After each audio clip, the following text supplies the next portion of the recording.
Hello students, today we'll be starting a new series on a different component of the circulatory system. We will be discussing the components of the blood. Let's get started. The first thing I'm going to do is draw a representation of a blood vessel. Shown here is a crude representation of a blood vessel.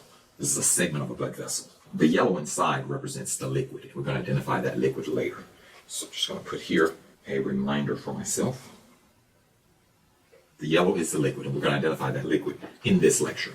There are numerous elements found in the blood, countless elements found in the blood. And so what we're going to do, we're going to group them into 6 groups. We're going to identify those 6 groups. Within this liquid, you have elements that float around in the liquid but are not dissolved. The first one is going to be a cell that has a red color. So let's just draw that one first. It's going to be a red cell. You have cells that are not red, so let's represent that one here. And we're going to have cell fragments or mini cells. Talk about these minis. We've actually talked about all of these before. The cells that have a red color, the cells that don't have a red color, the non-red cells, and the mini cells or the cell fragments.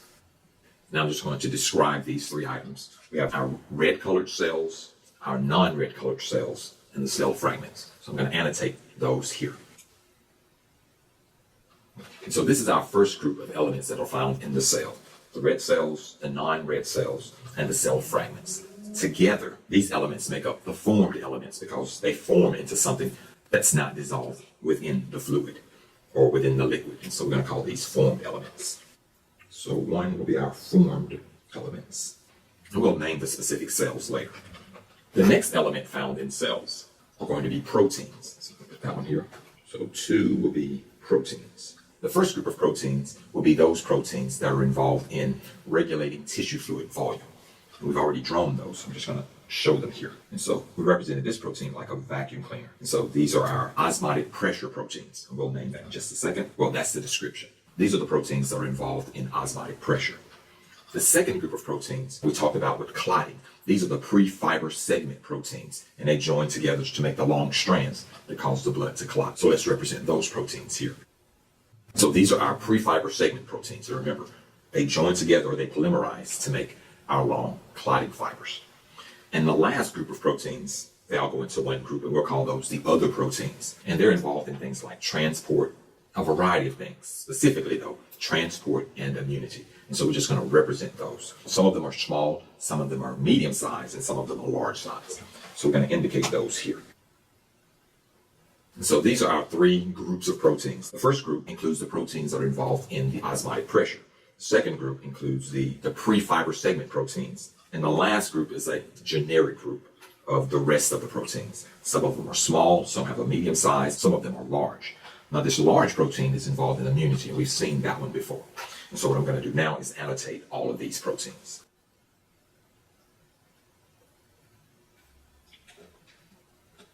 And so shown here are the proteins that are found within the blood.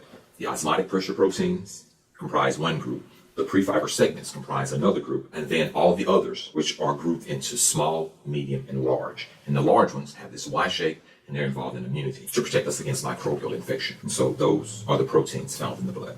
Let's look at our third group. Our third group includes the gases that are found within the blood. Let's indicate that one here.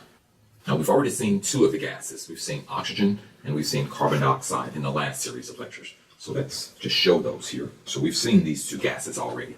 There's one additional gas. It's really not involved a whole lot except under special circumstances. So let's draw that one here. That third gas is going to be nitrogen. Now if you're a deep sea diver, nitrogen will play a role, a more significant role within the blood. But unless you have extreme physiological conditions, nitrogen usually goes unnoticed. So let's represent nitrogen here. So shown here are our 3 gases: oxygen, carbon dioxide, and nitrogen. And this is all we'll say about those gases. Our fourth element that's found in the blood, we've already seen again, is our food components. And so let's represent that one first. Within our digestive system, our food is going to be broken down into food components, and it's those components that go into the bloodstream. Let's represent that here. And so our fourth group of elements include the food components, and we'll identify the name of this group later. Our food components come from the food that we eat, that are broken down from the digestive system. Our fifth group of elements comprises dissolved salts, things like sodium. When we eat table salt, the sodium chloride goes into our bloodstream and it's ionized to create sodium cations and chloride anions. So when we eat salts, they dissolve in the bloodstream. Some of these ions include things like sodium boride, as I've already mentioned, magnesium, calcium, potassium, to name a few. And so let's represent the entire group of dissolved salts here.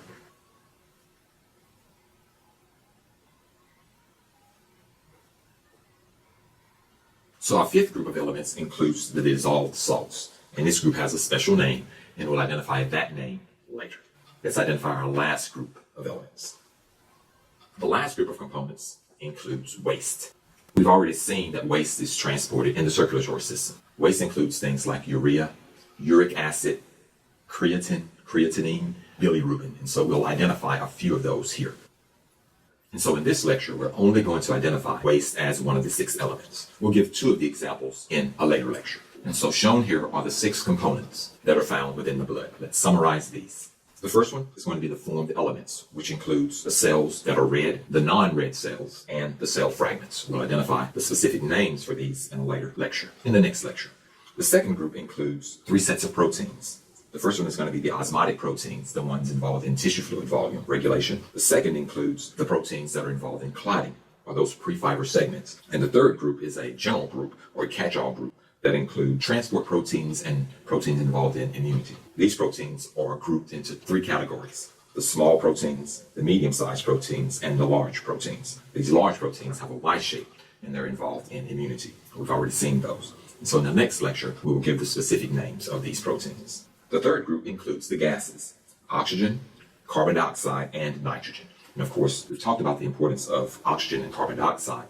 However, nitrogen really does not play a large physiological role in the body, except under conditions of extremely low pressure or high pressure, depending on where you are. Primarily when you're a deep sea diver or maybe an astronaut. The fourth group includes the food components, and that has a name. That group has a name, which we'll identify later. The fifth group includes the dissolved salts, and we'll give the specific name of those in the next lecture. And the last group includes waste. There are several kinds of waste that are found in the blood. We'll give 2 examples in the next lecture.